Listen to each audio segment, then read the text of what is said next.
Welcome to This is UIC Weekly, bringing you the top stories you need to know from the University of Illinois Chicago each week. It's Friday, August 30th. Here's the latest.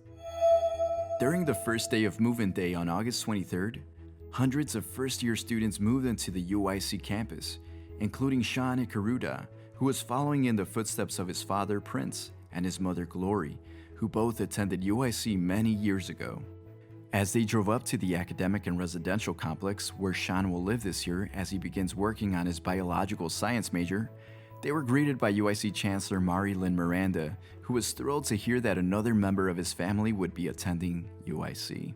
The idea that we have two alums moving in their son to our dorm to start UIC is just fantastic. It tells me there's a wonderful and positive permanence to the effect that we have on students who come and study here at UIC. A record 3,545 students will live on campus in UIC's 8 residence halls for the 2024-2025 school year. Paolo Paez from Streamwood said he would miss his mother's cooking, but was looking forward to meeting new people.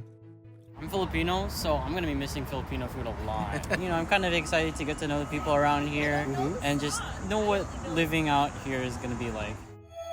The virus responsible for the COVID-19 pandemic evolves more rapidly in the brain than in the lungs, according to new research from University of Illinois Chicago and Northwestern University. New viral variants created in the brain and other parts of the nervous system could also travel back to the lungs, where they could become transmissible. That could spread new, dangerous variants of the virus, said UIC's Justin Rishner. Potentially, this could be a source of novel variants of concerns that emerge in the population. Rishner and his colleagues report these findings in the journal Nature Microbiology. As a next step, the researchers will explore whether these variants play a role in the neurological symptoms associated with acute and long COVID, like brain fog and memory loss. Rishner said the results also underscore the importance of COVID vaccination. This does suggest that the vaccines are important because the only way the virus reaches into some of these distal tissues is if it establishes an infection and is able to replicate in the body.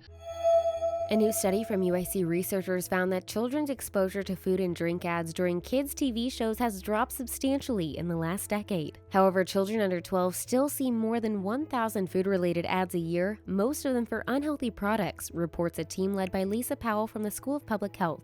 The study, published in JAMA Network Open, used television ratings data to study the impact of a food and beverage industry pledge to stop advertising unhealthy fare during children's TV shows. The number of food and beverage commercials seen during children's programs fell by over 95% from 2013 to 2022. Yet children still saw many advertisements from watching other shows. The results suggest it would be more effective to regulate ads for unhealthy food and beverages during hours when children are likely to watch TV rather than focus specifically on children's shows, the authors write.